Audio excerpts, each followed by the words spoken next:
Bos, seumur hidup setidaknya satu kali saja kalian harus nyobain street food alias jajanan kaki lima. Yap, jajanan kaki lima masih menjadi bisnis yang seksi abis. Apalagi tiap lihat antrian kayak gini. Rasanya seperti melihat konspirasi cuan yang terbang menuju dompet para pedagang. Go viral saat ini juga menjadi salah satu faktor X yang bikin dagangan laris manis Tanjung Kimpul. Seperti Kapten Dave, seorang pilot yang mendadak famous karena berjualan sayap ayam. Apakah viral juga ngaruh ke omset, Bos? Untuk ke penjualan itu sangat signifikan ya. Kita naik kurang lebih bisa 50-70%. Puncaknya sih di 150% pernah. Saya lebih senang orangnya di belakang layar. Cuman ya karena kemarin memang kebetulan viral, nuhin role-nya lah ya, kita ikutin arusnya. Oke, halo bosku. Selamat datang di Kepak Madu Mael. Hari ini kita mau coba masak kepak madunya. Yuk.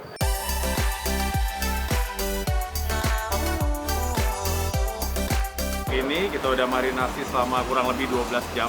Kita udah siap bakar sekarang. Yuk. Kapten David Wibawa Sapulete sampai saat ini masih menggeluti profesinya sebagai pilot. Tapi tetap punya side job menjalankan usaha Kepak Madu Mael.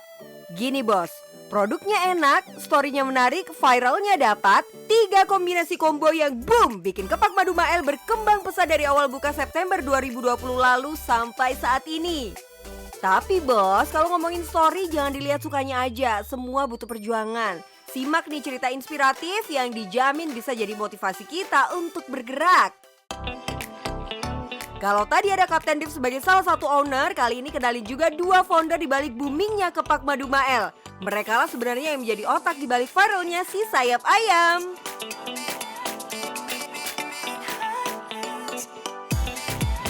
Ada Mas Radit dan Mas Ibe, dua-duanya adalah pramugara pekerja keras yang melewati berbagai proses sampai akhirnya bisa menjadi pebisnis handal. Mas Ibe, saat pandemi datang gak ada jadwal terbang, ia mengisi kekosongan dengan jualan sempol gerobakan. Mas Radit gak bisa berdiam diri meski waktu banyak luang karena tidak terbang, ia jualan nasi uduk di pinggir jalan. Keduanya saling bantu sampai akhirnya memutuskan, kita harus bisnis bareng bro. Bisnis yang akan menjadi besar dan boom voila, this is it, Kepak Madu Mael. Share modal bareng, produksi berdua, masak berdua sampai jualan dorong gerobak pun berdua. Dari 0 pembeli sampai sekarang bisa habis 150 sampai 300 kilo sayap perharinya. Tapi kenapa malah banting setir usaha sayap ayam sih mas? Kenapa nggak misalnya melanjutkan bisnis nasi uduk atau sempol kekiniannya gitu? Nggak salah nih kalau tagline-nya pelopor ayam kepak madu terseksi di Indonesia. Yap, itu salah satu alasannya bos. Makanan adalah bisnis yang seksi, apalagi kalau belum pernah ada di Indonesia.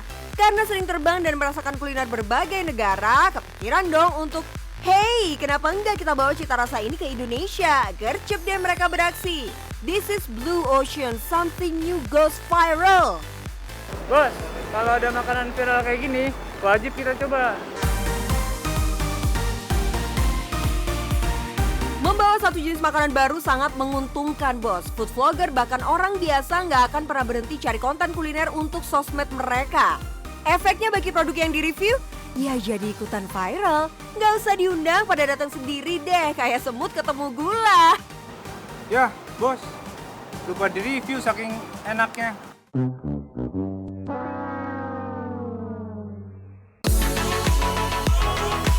Selama ini sih untungnya kita tidak pernah mengundang food blogger gitu, datang sendiri dan mereka notice makanannya enak banget dan belum pernah mereka ngerasain ayam bakar taste-nya seperti ini di Indonesia. Makanya saya bilang ini spesies baru di Indonesia. Dan ini PR kita untuk gimana caranya meng-acknowledge orang-orang, oh ini ada varian baru loh masak Indonesia. Sekali lagi ya bos, ramai diperbincangkan di sosmed, ngaruhnya pol ke omset. Sangat.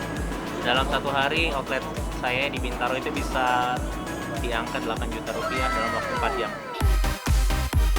4 jam loh bos, kalau sebulan berapa itu Mas Radit? Average omsetnya bisa di atas 500 juta dalam 1 bulan. Dan untuk nemu resep ini juga nggak gampang bos. Gimana memodifikasi kuliner negara tetangga agar cocok ke lidah warga plus 62. Dulu saya riset benar-benar berdua sama partner saya Radit. Itu kalau nggak salah belasan kali percobaan. Kita coba, kayak ini pas untuk pasar Indonesia lah. Riset adalah langkah pertama yang dilakukan. Jalannya lumayan panjang bos, waktu habis, modal juga nggak sedikit. Pertama kali buka, kita memang benar-benar startnya offline aja, nggak ada strategi marketing khusus. Itu omset rata-ratanya waktu itu 200, rata-rata ada di 300.000. Nah, tertingginya di 400.000.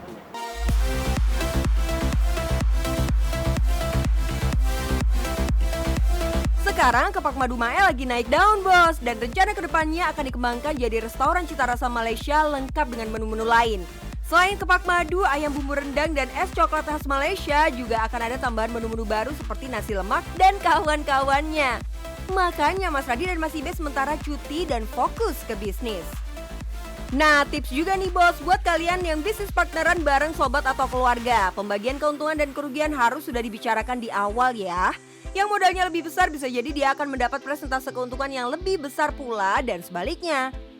Lebih baik lagi sih bikin kontrak kerja pakai materai. Jaga-jaga aja bos, jangan sampai gara-gara bisnis dari teman jadi lawan.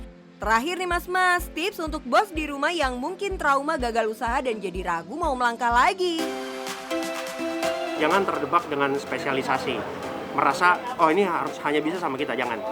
Jadi kita ajarkan juga pegawai kita yang kira-kira bisa didelegasi, kan? Juga bangun value dari CSDM juga kan.